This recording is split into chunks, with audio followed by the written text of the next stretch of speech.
Hello and welcome to study IQ private channel. इस video में मैं डिस्कस करूंगा analogy. Analogy is a topic जो कि वर्बल रीजनिंग का टॉपिक है और एनालॉजी के क्वेश्चन जो हैं वो इंग्लिश बेस्ड होते हैं, इसीलिए ये वीडियो मैं आप तक लेकर आऊँगा। और एनालॉजी से आप 2 से 3 क्वेश्चन एक्सपेक्ट कर सकते हैं हर एग्ज़ाम में। काफ़ी इंपॉर्टेंट टॉपिक है और गलतियाँ होने के चांसेस भी काफ़ी ज़्यादा रहते हैं। दिखने में आसान लगते हैं क्वेश्चंस, लेकिन एक्यूरेसी कम रहती है। पहले ये जानने की कोशिश करते हैं कि एनालॉजी का मतलब क्या होता है। एनालॉजी बोलते हैं रिलेशनशिप को, और क्वेश्चन में आपको 2 चीज़ों के बीच में रिलेशनशिप दी होगी और रिलेशनशिप को लिखते हैं 4 डॉट्स लगा के इस तरह से। तो मान लो आपको ए और बी के बीच में रिलेशनशिप दी है, तो आपको सी और डी के बीच में वही रिलेशनशिप बतानी है। तो आपको बताना है जो रिलेशनशिप ए और बी के बीच में है वो किस के बीच में है। क्या वो सी और डी के बीच में है, क्या वो ई और एफ के बीच में है, क्या वो एफ और ए के बीच में है। इस तरह से आपको कुछ 4 ऑप्शन दिए जाएंगे और आपको सही ऑप्शन सिलेक्ट करना है। इसमें 5 से 6 तरह के क्वेश्चन आते हैं एनालॉजी के अंदर, और इस वीडियो में मैं सारे के सारे कवर करूंगा। तो एनालॉजी का क्वेश्चन इस तरह का दिखता है। जैसे अब ये वाला सवाल देखिए। एक बात और, जब भी मैं कोई क्वेश्चन दिखाऊं तो पहले आपको खुद अटेम्प्ट करना है, उसके बाद एक्सप्लेनेशन सुननी है, वरना आप ज़्यादा सीख नहीं पाएंगे। इसके अंदर सवाल ये है, novel is to book as marathon is to what. तो यहां पर क्वेश्चन मार्क दिया है। अब इसमें दिया है नोवेल और बुक का वही रिश्ता है, यहां पे एक डॉट लगाया है। एक डॉट का मतलब is to. Novel is to book as, इसको बोलते हैं एज, ये 4 डॉट्स को। Marathon is to what. So novel और बुक का वही रिश्ता है जो मैराथन और किसका है। अब इसमें आपको दिमाग लगाना है कि नॉवल और बुक के बीच में क्या रिश्ता हो सकता है। तो नॉवल एक तरह की किताब है। किताबें बहुत तरह की होती हैं, उनमें से एक तरह की किताब को नॉवल कहते हैं। इसी तरह यहां पे क्या शब्द आ सकता है कि वो शब्द कैटेगरी, यानी कि बुक है कैटेगरी, एक पूरी की पूरी कैटेगरी है बुक, और उसका एक एग्जाम्पल है नॉवल। इसी तरह क्या यहां पे एक कैटेगरी होगी जिसका एग्जाम्पल होगा मैराथन, यानी कि जो पहले शब्द लिखा है वो एक तरह का कुछ है जो दूसरे पे लिखा है। तो नॉवल एक तरह की बुक है, इसी तरह मैराथन एक तरह की क्या है, डिस्टेंस, लॉन्ग, रेस या रनर। तो मैराथन एक तरह की रेस है, तो आंसर है सी। जिस तरह नॉवल एक तरह की किताब है, उसी तरह एज मतलब उसी तरह मैराथन एक तरह की रेस है। तो ये है पहला प्रकार एनालॉजी क्वेश्चन का। टाइप 1, सबसे पहला क्वेश्चन किस तरह से आता है, जैसा हमने अभी अभी देखा। जैसे क्रिकेट एक तरह का स्पोर्ट है, मर्डर एक तरह का क्राइम है, कौवा एक तरह का पक्षी है। इस तरह से कोई एक तरह का क्या है, यह है पहला प्रकार इस तरह के क्वेश्चंस का, यानी एनालॉजी के पहले तरह के क्वेश्चंस का। आइए देखते हैं दूसरे तरह के क्वेश्चन किस तरह के आते हैं। दूसरे तरह के क्वेश्चन जो आते हैं वो आते हैं समानार्थी शब्द या सेम और ऑपोजिट। आप इसको इस तरह से देखिए, सेम और ऑपोजिट, कि ये जो 2 शब्द हैं पहले, इनके बीच में आपको रिश्ता देखना है। अब आपको ये देखना है ये दोनों शब्द सेम हैं या ये एक दूसरे के विपरीत हैं या उल्टे हैं। जैसे रिच, रिच मतलब अमीर, और पॉपर मतलब जिसके पास कुछ भी नहीं होता, जो दिवालिया होता है, गरीब। तो ये दोनों एक दूसरे के उल्टे हैं। उसी तरह कोल्ड, कोल्ड मतलब ठंडा, तो कोल्ड का उल्टा शब्द यानी यहां पे आना चाहिए, क्योंकि ये दोनों शब्द एक दूसरे के उल्टे हैं, तो ये दोनों शब्द भी एक दूसरे के उल्टे होने चाहिए। तो कोल्ड का उल्टा यहां क्या होगा, हॉट। तो आंसर होगा हॉट, या कोई भी ऐसा शब्द जो कोल्ड का उल्टा होगा, तो वो आपको ऑप्शन में देख के सिलेक्ट करना है। आगे देखते हैं तीसरी तरह का क्वेश्चन। तीसरी तरह का क्वेश्चन होता है जिसमें एक जो शब्द है वो दूसरे की डेफिनेशन है। फॉर एग्जाम्पल अब यहां पे देखिए, इसमें स्टार्विंग, स्टार्विंग और हंगर सेम चीज है। स्टार्विंग मतलब होता है जो बहुत भूखा होता है, यानी स्टार्विंग और हंगर एकदम सेम चीज है, यानी एक तरह से एक दूसरे की डेफिनेशन है ये। तो इनके बीच में वही रिश्ता होना चाहिए जो एनिमेटेड और इसके बीच में होना चाहिए, यानी ये दोनों भी एक दूसरे के बिल्कुल समानार्थी शब्द होने चाहिए। दोनों का मतलब एक ही होना चाहिए। एनिमेटेड का मतलब होता है एक्साइटेड, फुल ऑफ एनर्जी, जो बहुत ज़्यादा एक्साइटेड हो, बहुत ज़्यादा एक्टिव हो, उसको बोलते हैं एनिमेटेड। तो आंसर है बी। अगला सवाल, अगला जो प्रकार है वो होता है लैक ऑफ। लैक ऑफ मतलब यहां पे दो शब्द आपको दिए हैं, उसमें one word indicate what the other word is missing. इसमें से एक शब्द ऐसा दिखेगा आपको जिसमें जो दूसरा शब्द होगा वो जो चीज है वो उसमें नहीं होगी। जैसे इलिटरेट, इलिटरेट बोलते हैं असाक्षर को, अनपढ़ को। जो असाक्षर है या अनपढ़ है वो है इलिटरेट। इलिटरेट के अंदर नॉलेज नहीं होती। तो पहला शब्द ऐसा है जिसके पास जो दूसरी वाली चीज है वो नहीं होगी। तो यहां पे वही रिश्ता इनके बीच होना चाहिए, यानी यहां पे कोई ऐसा शब्द होना चाहिए जो पुअर के पास नहीं है। क्या चीज है जो पुअर आदमी के पास नहीं होता? वो है मनी। तो यानी इसका आंसर होगा मनी। यानी पहले वाले शब्द में दूसरे वाला शब्द नहीं है, इलिटरेट में नॉलेज नहीं है, उसी तरह से पुअर के पास मनी नहीं है। तो ये है चौथा प्रकार एनालॉजी क्वेश्चन का। तो आपको थोड़ा केयरफुल रहना है। एक बात और, कई बार आपको यहां पे क्वेश्चन इस तरह से नहीं मिलेगा। यहां पे आपको मिलेगा इलिटरेट इज टू नॉलेज और आगे ये पुअर नहीं लिखा रहेगा। तो दोनों ऑप्शन आपको, दोनों चीजें ऑप्शन में देखनी होंगी। यानी एक ऑप्शन ऐसा होगा पुअर इज टू मनी, वो आंसर होगा। तो इसमें आपको अगर ऑप्शन मिलता है मनी इज टू पुअर, याद रखिए वो आंसर नहीं होगा। हमको उसी तरह से ऑप्शन देखने हैं जिस तरह से क्वेश्चन में दो शब्द दिए हैं। क्वेश्चन में पहले इलिटरेट है तो यानी पहले ऑप्शन में भी वो रहेगा जिसके पास वो चीज नहीं है। और अगर क्वेश्चन में बाद में नॉलेज है यानी बाद में वो चीज आएगी जो नहीं है, तो यानी बाद में यहां पे मनी है जो नहीं है। तो ये इसका आपको ध्यान रखना है। अगले तरह के क्वेश्चन जो एनालॉजी में आते हैं वो आते हैं जब एक ग्रुप दिया होता है, कोई ग्रुप है या टीम है, झुंड, बेसिकली कोई झुंड होना चाहिए, लोगों का ग्रुप होना चाहिए, या टीम या लोकेशन एटसेट्रा, इस तरह से ये बोलते हैं हम इसे। जैसे अब ये वाला सवाल देखिए, डॉग इज टू पैक। अगर कुत्तों का झुंड होता है उसे पैक बोलते हैं। इसी तरह से फ्लावर के झुंड को क्या बोलते हैं? फ्लावर इकट्ठे हो जाए तो उन्हें हम बुके बोल सकते हैं। तो बुके आंसर हो जाएगा इसका। इसी तरह से नीचे वाला देखिए, peak is to mountain. Peak मतलब चोटी। जिस तरह चोटी पहाड़ का हिस्सा है, पहाड़, माउंटेन मतलब पहाड़, पहाड़ का हिस्सा चोटी है, उस तरह क्लास किसका हिस्सा है? क्लास, क्लास हिस्सा है स्कूल का। तो आंसर हो जाएगा स्कूल। स्कूल का हिस्सा क्लास है, माउंटेन का हिस्सा पीक है। तो इस तरह से आपको जब क्वेश्चन मिले तो आपको कनेक्ट करनी है चीजें, तभी आप ये क्वेश्चन अच्छे से सॉल्व कर पाएंगे। अगले तरह के क्वेश्चन जो इसमें आते हैं वो आते हैं यूज और एक्शन वाले। जैसे gills is to breathing, seizure is to wart. अब इसमें गिल का काम क्या है? मछलियों के पास होती हैं गिल सांस लेने के लिए। फिशेज यानी पाइसेस, पाइसेस मतलब मीन यानी मछली। तो गिल्स किसके पास होते हैं? मछलियों के पास।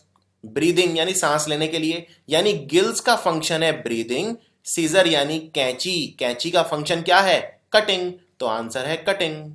इसी तरह से ये वाला एग्जांपल देखिए, जिस तरह से मैकेनिक करता है रिपेयर, आपको पूछा है मैकेनिक और रिपेयर के बीच में वही रिश्ता है जो सर्जन और इसके बीच में है। क्वेश्चन मार्क यहां पे है। तो मैकेनिक करता है रिपेयर, सर्जन क्या करता है? ऑपरेट या सर्जरी। तो आंसर क्या होगा? सर्जरी या ऑपरेट। तो इस तरह से आपको दोनों चीजों के बीच में रिश्ता बिठाना है और फिर क्वेश्चन सॉल्व करना है। अब ये देखिए, एक और इस तरह का भी आता है जिसको इंडिकेटर बोलते हैं। ये आखिरी प्रकार है क्वेश्चन का। Smoke is to fire, blood is to what? Smoke मतलब धुआं और फायर मतलब आग। तो आग में से धुआं निकलता है, ठीक उसी तरह किस चीज में ब्लड निकलता है? क्या आ सकता है यहां पे? तो यानी यहां पे जिस चीज में से खून निकलता है वो आएगा। आप यहां पे भर सकते हैं चोट यानी इंजरी। तो इस तरह से आपको ये अटेम्प्ट करने हैं क्वेश्चन। तो इसका हम काफी अभ्यास करेंगे, पुराने एग्जाम्स के मैं आए हुए क्वेश्चन देखूंगा, प्रैक्टिस कराऊंगा। तो इसमें हम इंजरी भर सकते हैं। चलिए अब शुरू करते हैं। लगभग 20-25 क्वेश्चन है जो मैं आपको प्रैक्टिस कराऊंगा। अगेन पहले आपको खुद ट्राई करना है। पहले एक्सप्लेनेशन नहीं सुननी है। अब इसमें देखिए, पहला क्वेश्चन एक एक आप सुन सकते हैं, आपको आइडिया हो जाएगा बाकियों का। ये वाला आप सुन सकते हैं, इंटिमिडेट इज टू फियर, और आपको बताना है क्या आंसर है। इंटिमिडेट और फियर का वही रिश्ता है जो इनमें से किसका है। देखिए, इंटिमिडेट का मतलब होता है डर, डरना। इंटिमिडेट मतलब डरना, और फियर मतलब होता है डर। यानी एक ही चीज है, सिनोनिम है, एक ही चीज है, ये इसकी डेफिनेशन है। फियर मतलब डरना, फियर से लोग डरेंगे। अब ऑप्शन देखते हैं, यानी दोनों का मतलब सेम ही होना चाहिए। मेंटेन करना मतलब किसी चीज को मेंटेन करना, जैसे नॉर्मल वे में। सेटिस्फैक्शन, अगेन इनका कोई लेना देना नहीं है। Lion is to tame, lion शेर होता है, टेम मतलब किसी को काबू कर लेना, तो लायन को काबू कर लेना, अगेन इसका कोई मीनिंग निकल के नहीं आ रहा। सूद इज टू कंसर्न, सूद मतलब होता है कोई चीज पहले से बेहतर करना। जैसे आपने दवाई ले ली, दवाई लेने के बाद आपका जो चोट है वो सूद हो जाएगी, यानी पेन कम हो जाना। कंसर्न मतलब होता है किसी के लिए कंसर्न रहना, किसी की चिंता करना, कोई रिश्ता नहीं है। आंसर हो गया बी अपने आप। एस्टोनिश मतलब भी होता है हैरान होना, वंडर मतलब भी होता है हैरान होना, तो आंसर है बी, दोनों का मतलब सेम ही है। इस तरह से आपको क्वेश्चन अटेम्प्ट करने हैं। आप चाहें तो ऑप्शन को निकाल के भी आंसर तक पहुंच सकते हैं। जैसे इस वाले में मैंने देखा ही नहीं बी में क्या लिखा है, मैंने तो ए, डी और सी को निकाल दिया, तो आंसर ऑटोमेटिकली बी हो गया। चलिए आगे बढ़ते हैं। इसमें याद रखिए क्वेश्चन थोड़े टफ आएंगे, इसलिए मैं टफ टफ क्वेश्चन ले रहा हूं थोड़े से। बैनिश इज टू एपोस्टेट, और इसमें चांसेस ये रहेंगे कि आपको अगर इंग्लिश बेस्ड आ गए तो बहुत सारे आपकी वोकेबुलरी बेस्ड आएंगे, आपको अगर पता नहीं होगा तो आप अटेम्प्ट नहीं कर पाएंगे। जैसे अब ये वाला देखिए, banish is to apostate as, ये हैं आपके ऑप्शंस। तो बैनिश, अब आपको अगर मान लो ना बैनिश का मतलब पता ना एपोस्टेट का पता, तो ये क्वेश्चन छोड़ने में ही भलाई है। अब बैनिश मतलब होता है किसी को समाज से बाहर निकाल देना, किसी को समाज से बैन कर देना, प्रतिबंध लगा देना। और एपोस्टेट होता है वो व्यक्ति जिसे समाज से बाहर निकाला जा सकता है या निकाल दिया गया है। तो एपोस्टेट वो आदमी है जिसे समाज से बाहर निकाल दिया गया है, और बैनिश मतलब समाज से बाहर निकाल देना। यानी एपोस्टेट जो लिखा है उसके साथ बर्ताव कैसा किया जाता है, उसे बैनिश कर दिया जाता है। यानी पहला जो है वो है बर्ताव, पहला जो शब्द है वो है बर्ताव, और दूसरा वो है वो व्यक्ति जिसके साथ ये बर्ताव किया जाता है। ये है इन दोनों के बीच में रिश्ता, और यही रिश्ता हमें खोजना है अपने ऑप्शंस के अंदर। पहला है रिवार्ड, रिवार्ड मतलब किसी को सम्मान देना। ट्रेटर है धोखेबाज, तो क्या धोखेबाज को सम्मान मिलता है? नहीं, तो ये तो आंसर नहीं हो सकता। अगला देखिए, renegade is to assistance. Renegade कौन होता है? रेनेगेड का मतलब होता है वो व्यक्ति जो धर्म छोड़ देता है, जो समाज छोड़ देता है, धर्म छोड़ देता है अपनी मर्जी से, उसको बोलते हैं रेनेगेड। असिस्टेंस मतलब होता है मदद करना, तो क्या रेनेगेड के साथ मदद वाला बर्ताव किया जाता है? नहीं, तो ये भी आंसर नहीं हो सकता। रिमोर्स मतलब होता है पश्चाताप, गिल्टी फील करना। रिजल्ट मतलब होता है नतीजा। अगेन इन दोनों का आपस में कोई लेना देना नहीं है, तो आंसर ऑटोमेटिकली डी हो गया। अब हम देखते हैं डी का मतलब क्या होता है। वेलकम मतलब किसी का स्वागत करना, और एली मतलब होता है मित्र, एलाय या मतलब मित्र। तो बैनिश क्या था? किसी पे प्रतिबंध लगाना, यानी पहले वाला था बर्ताव, और एपोस्टेट क्या था? व्यक्ति जिसके साथ वो बर्ताव किया जाता है। तो मित्र का स्वागत किया जाता है, स्वागत करना ये एक तरह का बर्ताव है, और मित्र मतलब कोई व्यक्ति है, तो यानी आंसर हो गया डी। तो वही रिश्ता खोजना है जो इसमें है। एक बात और, अगर यहां पे ऑप्शन में होता एली इज टू वेलकम, तो फिर आंसर हो जाता नन ऑफ दीज, क्योंकि यहां पे पहला है व्यक्ति, बाद में लिखा है बर्ताव। हमें उसी रेशो में रखना है जिस रेशो में दिया है।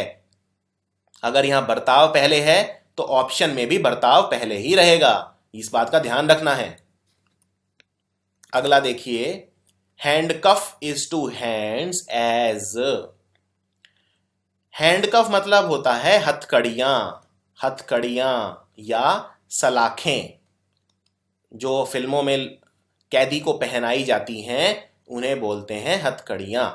और दूसरा है हैंड्स यानी हाथ। अब आपको वही रिश्ता देखना है जो हथकड़ियां और हाथ के बीच में है। अब देखते हैं। अब इसमें देखिए, एक बात याद रखिए, क्वेश्चन को थोड़ा सा गहराई में उतरिए। ये क्वेश्चन इतने आसान नहीं है। इसमें आपको ये नहीं सोचना हथकड़ियां हाथ में पहनी जाती हैं तो चलो आंसर हो गया सी, शूज पैर में पहने जाते हैं। अगर क्वेश्चन इतना आसान होता ये एनालॉजी वाला, तो ये क्वेश्चन तो फिर मेरे ख्याल से 3rd और 4th क्लास का बच्चा भी कर सकता है। आपको क्यों किसी एडल्ट एंट्रेंस एग्जाम में क्वेश्चन देंगे? इतना आसान नहीं है। थोड़ा सा क्वेश्चन को ध्यान से हमें गहराई में उतरना है। हाँ, अगर बाकी ऑप्शंस बहुत अटपटे होते तो आंसर सी हो जाता।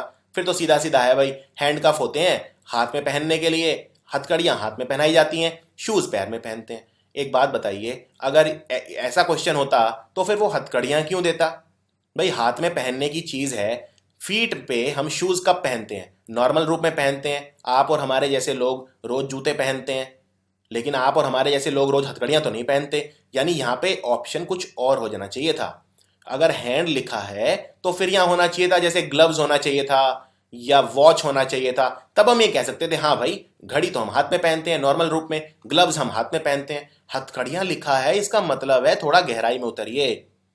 हथकड़ियों का इस्तेमाल हाथ पे पहनने के लिए होता है।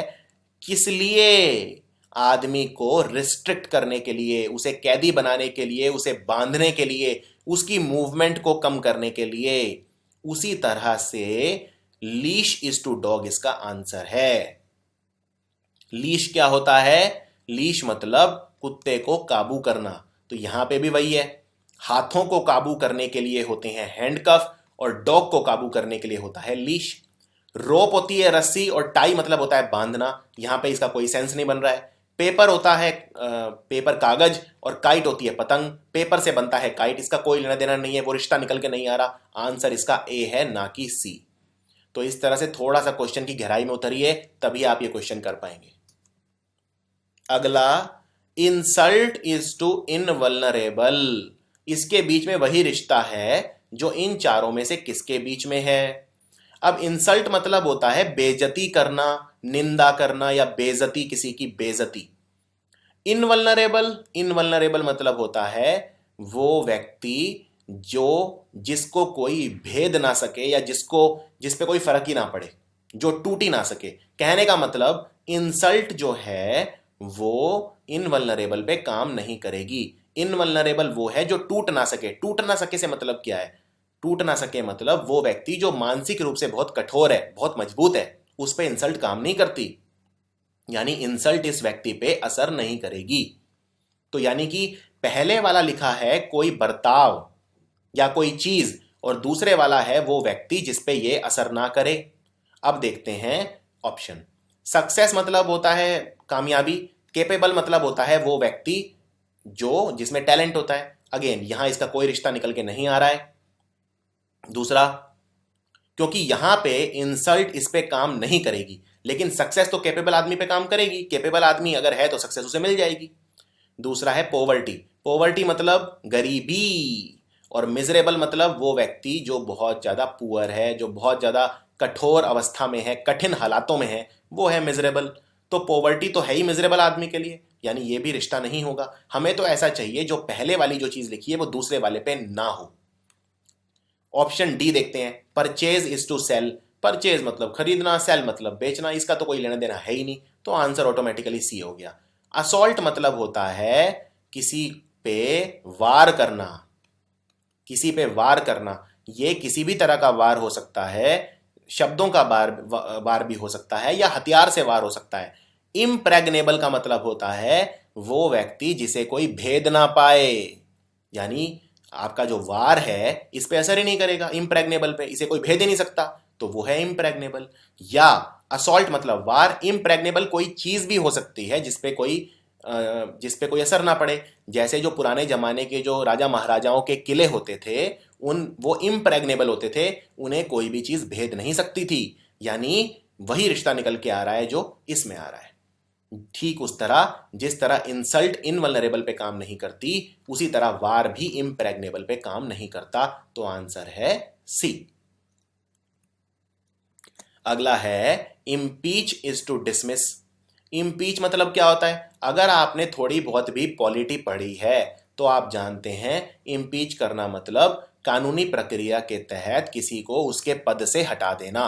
जैसे अगर मान लो राष्ट्रपति है, राष्ट्रपति अपना ढंग से काम नहीं कर रहा है। राष्ट्रपति का काम क्या है? राष्ट्रपति का काम है कि जो संविधान है उसकी उसकी जो वैल्यू है उसे बना के रखे। अगर राष्ट्रपति वायलेशन ऑफ द कॉन्स्टिट्यूशन कर रहा है, संविधान की अवहेलना कर रहा है, तो राष्ट्रपति को क्या करेगी? संसद हटा देगी। सुप्रीम कोर्ट क्या करेगा? उसे डिसमिस कर देगा, उसे इम्पीच कर देगा। यानी इन दोनों का मतलब एक ही है। इम्पीच करना और डिसमिस करना एक ही बात है, यानी ये दोनों समानार्थी शब्द हैं। यानी हमें ऑप्शन में भी ऐसे शब्द चाहिए जो समानार्थी हों। अब देखते हैं ऑप्शन क्या क्या हैं। Imprison is to police. क्या इम्प्रिजन यानी कैद कैद कैद करना, इम्प्रिजन करना किसी को यानी कैद करना, और पुलिस क्या एक ही बात है? नहीं। पौधा और रीप मतलब उगाना, क्या पौधा और उगाना एक ही बात है? नहीं, ये समानार्थी शब्द नहीं है। हां, पौधे को हम उगाते हैं। एक्सोनरेट करना मतलब किसी को दोष मुक्त करना, और चार्ज करना मतलब किसी पे इल्जाम लगाना। तो ये तो दोनों एक दूसरे के उल्टे हो गए, यानी कि ये दूसरे दोनों के एंटोनिम हो गए, यानी भिन्नार्थी शब्द हो गए। हमें क्या चाहिए? हमें तो चाहिए समानार्थी शब्द। तो आंसर, और तीनों नहीं है तो आंसर ए हो गया। अब ए वेरीफाई कर लेते हैं। अरेन मतलब होता है किसी पे इल्जाम लगाना, किसी को अटैक करना, किसी को कहना कि भाई तू ऐसा है, तू ऐसा है, किसी पे अटैक करना, शब्दों के बाण छोड़ना, किसी को शब्दों पे के रूप में अटैक करना। इंडाइट मतलब भी होता है किसी पे इल्जाम लगाना। तो दोनों एक ही बात है, तो आंसर है ए। अगला है law is to citizen as rein is to horse, tyranny is to despot, democracy is to communist and weapon is to peace. तो law is to citizen, citizen और लॉ के बीच में क्या रिश्ता है? कानून क्या करता है सिटीजन के साथ? कानून सिटीजन को रिस्ट्रिक्ट करने के लिए बनाया जाता है। रिस्ट्रिक्ट करने के लिए मतलब कि सिटीजन अपनी मनमानी ना करे, वो अपनी कुछ हदों में रहे, सीमाओं में रहे, इसके लिए कानून होता है। सिटीजन मतलब देश का नागरिक। देश का नागरिक उस देश का कानून मानता है जिससे वो सीमाओं में रहे।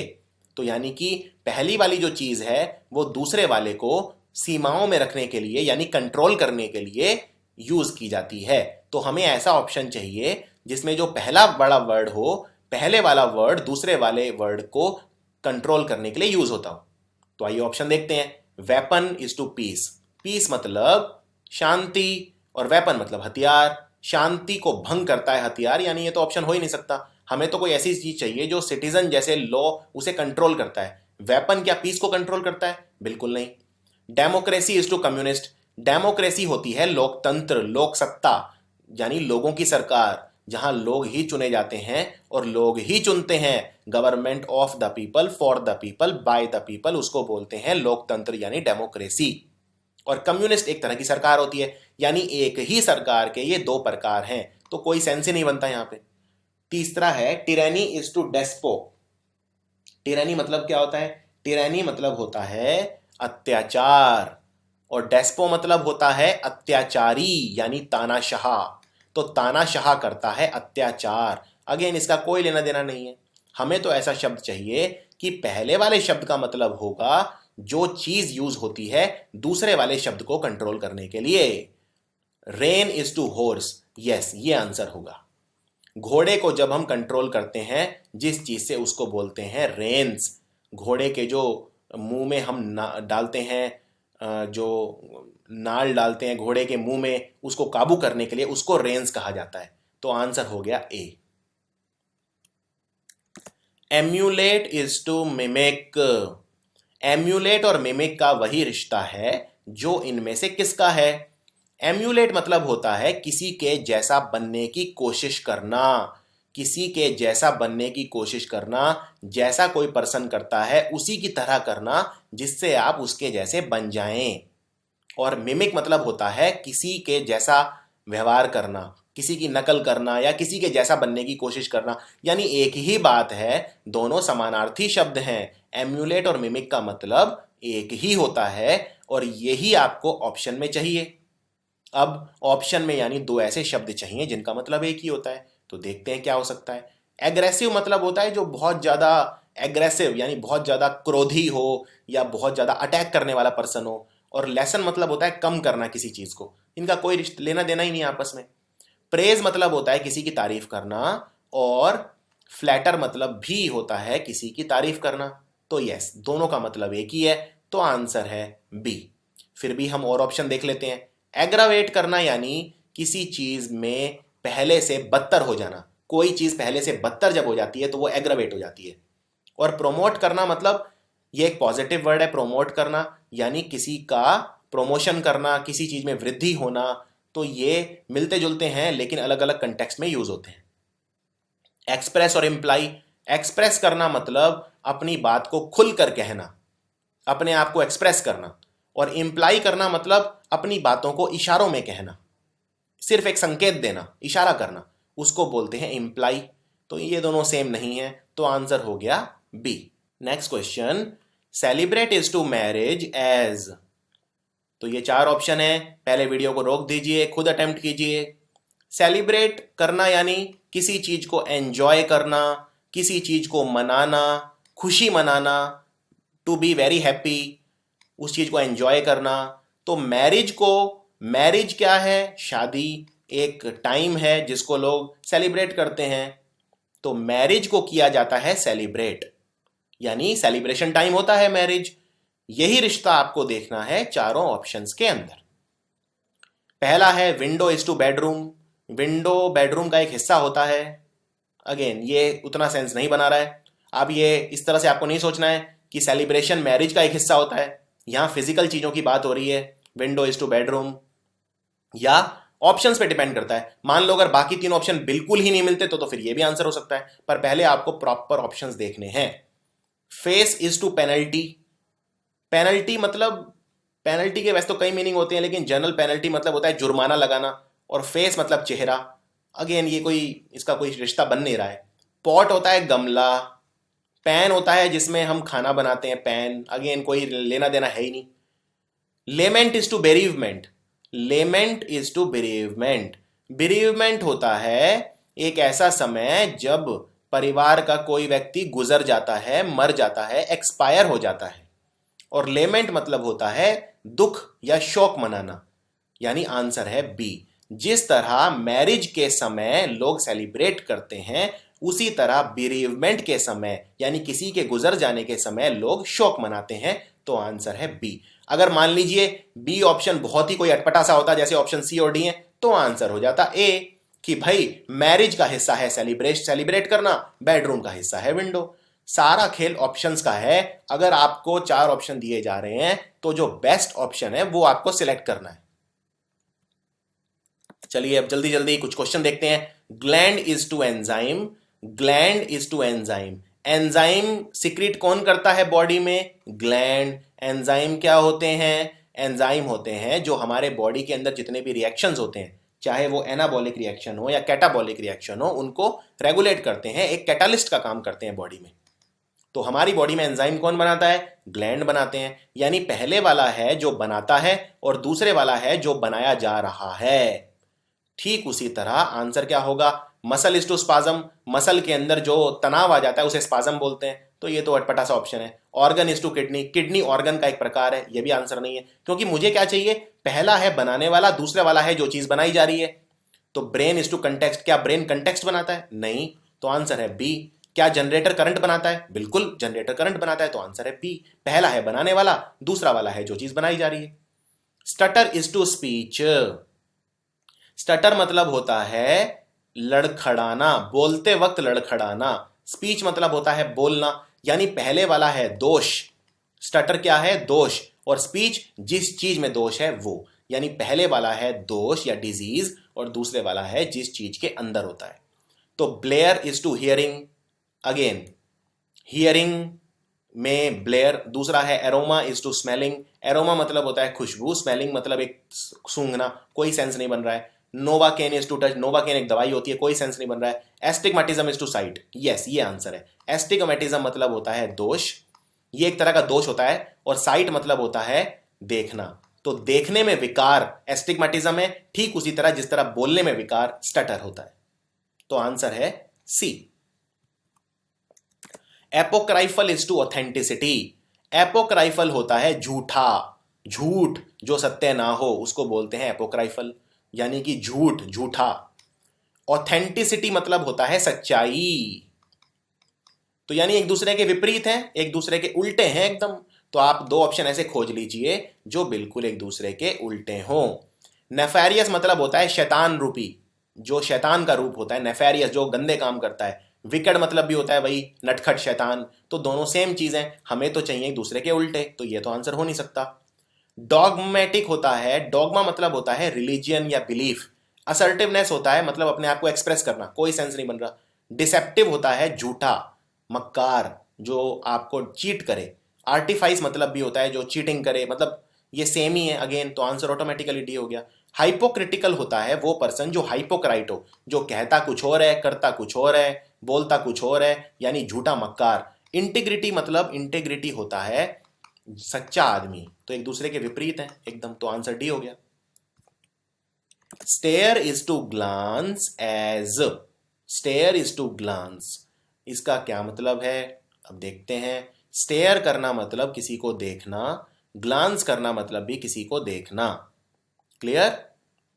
लेकिन दोनों में फर्क है दोनों देखना। स्टेयर मतलब लेकिन देखते ही रहना, यानी स्टेयर मतलब घूरना, और ग्लांस मतलब किसी पे एक नजर डालना। मान लीजिए आपके पास कोई पर्सन बैठा है, एक तो है कि आपने उसको एक बार हल्का सा देखा, यानी आपने उस पर ग्लांस डाली। लेकिन अगर आप उसे देखते ही जा रहे हैं, देखते ही जा रहे हैं, यानी आप उसे घूर रहे हैं, यानी स्टेयर कर रहे हैं। तो यानी कि कोई एक्टिविटी अगर कम उसमें करो, कम करो तो ग्लांस होती है, और ज्यादा करो तो स्टेयर होती है। और यहां एक्टिविटी क्या है? देखना। यानी कि जो पहले वाला है वो है अगर दूसरे वाले काम को ज्यादा उसमें किया जाए, ज्यादा क्वांटिटी में किया जाए, तो दूसरे वाला बन जाएगा। ठीक है? पार्टिसिपेट करना मतलब हिस्सा लेना, ऑब्जर्व करना मतलब देखना या निहारना। अगेन कोई सेंस नहीं बन रहा है। स्कॉन, स्कॉन मतलब किसी को चीट करना, धोखा देना। एडमायर करना मतलब किसी की प्रशंसा करना। अगेन कोई लेना देना नहीं, आपस में उल्टे हैं एक दूसरे के। हमें तो ये दोनों सेम ही चीजें हैं, बस फर्क इतना है कि पहले वाला वो काम ज्यादा उसमें हो रहा है जो दूसरे वाला है। हंट करना मतलब शिकार करना, स्टॉक करना मतलब किसी का पीछा करना। हंट करना मतलब शिकार करना, तो ये दोनों अलग अलग चीजें हैं। किसी का पीछा करना अलग चीज है और शिकार कर लेना अलग चीज है। यहां तो स्टेयर और ग्लांस एक ही चीज है। चौथा आंसर है, चौथा आंसर क्यों है? गल्प करना मतलब किसी चीज को पूरा ही, मतलब आप जैसे मान लो मैं आपको पानी का गिलास दूं, सिप लेना मतलब आप उसमें से एक घूंट भरेंगे। गल्प करना मतलब आप पूरा का पूरा पानी का गिलास एकदम से सारा पी जाएंगे, अंदर गटक लेंगे, तो उसको बोलते हैं गल्प। यानी दोनों चीज तो सेम ही है, दोनों में आप एक्टिविटी क्या तो सेम ही कर रहे हैं, ड्रिंक कर रहे हैं, लेकिन दूसरे वाला इंटेंसिटी में ज्यादा है। ठीक उसी तरह जिस तरह यहां पहले वाला इंटेंसिटी में ज्यादा है। स्टेयर करना मतलब जरूरत से ज्यादा ग्लांस करना, ठीक उसी तरह गल्प करना मतलब जरूरत से ज्यादा सिप करना। सिप करना मतलब एक घूंट लेना, गल्प करना मतलब सारा ही अंदर ले जाना, गटक लेना। मॉइस्टन इज टू ड्रेंच। मॉइस्टन मतलब होता है किसी चीज में थोड़ा सा गीला होना, नमी होना। नमी, जैसे मान लो आपने कपड़े अपने कहीं रख दिए हैं बाहर, और सुबह देखोगे तो वो मॉइस्टन हुए मिलेंगे, थोड़े से थोड़ी सी उनमें नमी मिलेगी आपको, एकदम सूखे नहीं मिलेंगे, क्योंकि सुबह ओस की बूंदें होती हैं, ओस की बूंदों से वो थोड़ी सी उनमें नमी आ जाएगी। और ड्रेंच होना मतलब पूरी तरह से पानी से एकदम बिल्कुल मतलब निचोड़ देना, इतना ज्यादा पानी हो जाना, ड्रेंच एकदम। ड्रेंच मतलब पूरी तरह से भीग जाना। यानी पहले वाला है थोड़ा सा भीगना, थोड़ा सा गीला होना। यानी यहां जो शब्द दिए हैं सेम ही चीज हैं, गीला होना, वेट, लेकिन फर्क क्या है?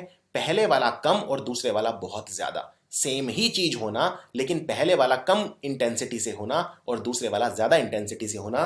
तो इसमें क्या ऑप्शन होंगे? चारों। वीडियो को पॉज करके आप चारों ये सारे ऑप्शन अच्छे से एग्जामिन कर सकते हैं। तो आंसर इसका है B, prick is to stab. Prick मतलब क्या होता है? हल्का सा चुभ होना। मान लो आपके पास कोई चाकू है, आप इसे किसी को थोड़ा सा चुभ होते हैं, यानी आप प्रिक कर रहे हैं।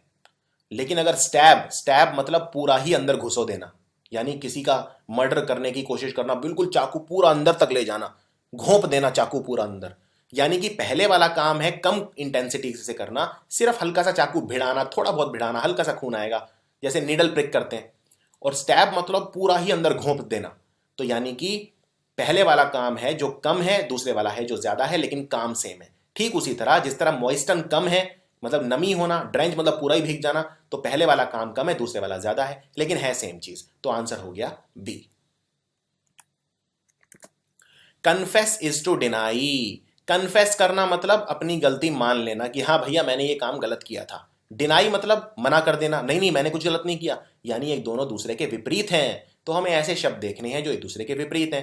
ये तो क्वेश्चन आसान है, आंसर है सी। रिलीज करना मतलब किसी को मुक्त कर देना, किसी को जेल से छोड़ देना। और इम्प्रिजन करना मतलब किसी को बंदी बना लेना। यानी एक दोनों एक दूसरे के विपरीत हैं, तो आंसर है सी।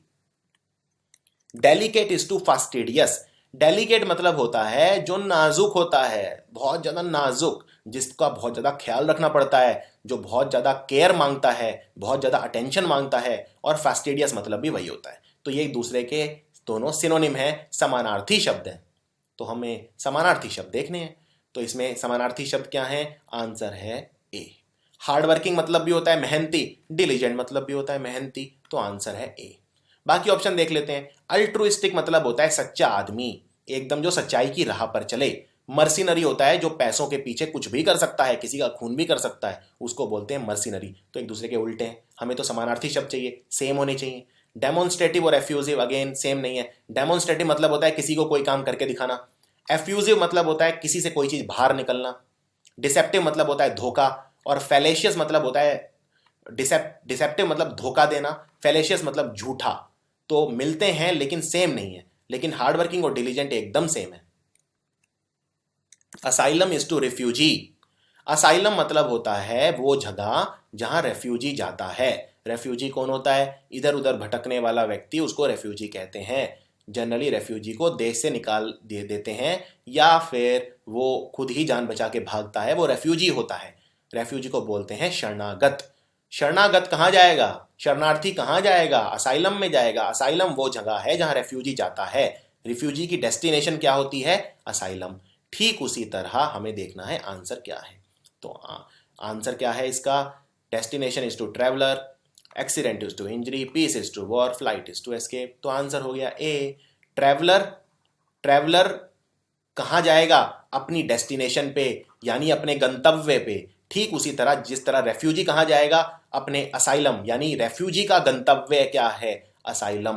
रेफ्यूजी जाएगा असाइलम में, ट्रेवलर जाएगा अपने गंतव्य तक। तो आंसर है A. Glossary is to words as.